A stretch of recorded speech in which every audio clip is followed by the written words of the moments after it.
ابو طالب کی وفات۔ ابو طالب کا مرض بڑھتا گیا اور بالآخر وہ انتقال کر گئے۔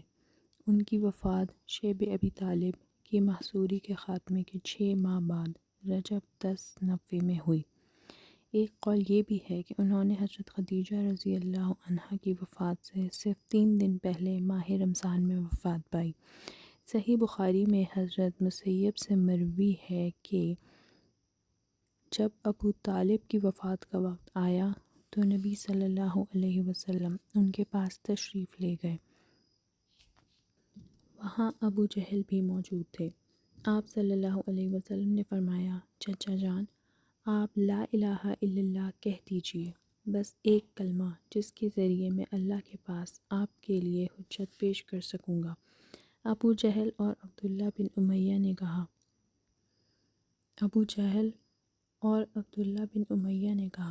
ابو طالب، کیا عبد المطلب کی ملت سے رخ پھیر لوگے؟ پھر یہ دونوں برابر ان سے بات کرتے رہے، یہاں تک کہ آخری بات جو ابو طالب نے لوگوں سے کہی یہ تھی کہ عبد المطلب کی ملت پر نبی صلی اللہ علیہ وسلم نے فرمایا، میں جب تک آپ سے روک نہ دیا جاؤں آپ کے لیے دعائے مغفرت کرتا رہوں گا۔ اس پر یہ آیت نازل ہوئی، ما كان للنبي والذين آمنوا أن يستغفروا للمشركين ولو كانوا أولي قربى من بعد ما تبين لهم أنهم أصحاب الجحيم۔ نبی صلی اللہ علیہ وسلم اور اہل ایمان کے لیے درست نہیں کہ مشرکین کے لیے دعائے مغفرت کریں، اگرچہ وہ قرابت داری ہی کیوں نہ ہوں، جبکہ ان پر واضح ہو چکا ہے کہ وہ لوگ جہنمی ہیں۔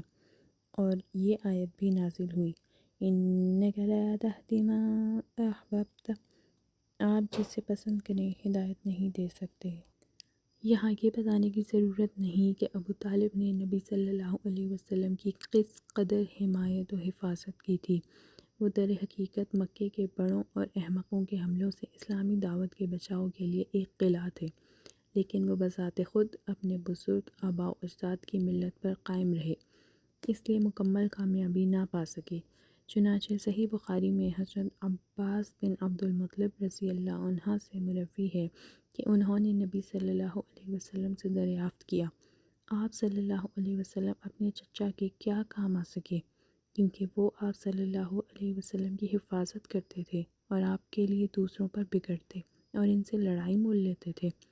آپ نے فرمایا، وہ جہنم کی ایک چھچلی جگہ میں ہیں، اور اگر میں نہ ہوتا تو وہ جہنم کے سب سے گہرے کھڈ میں ہوتے۔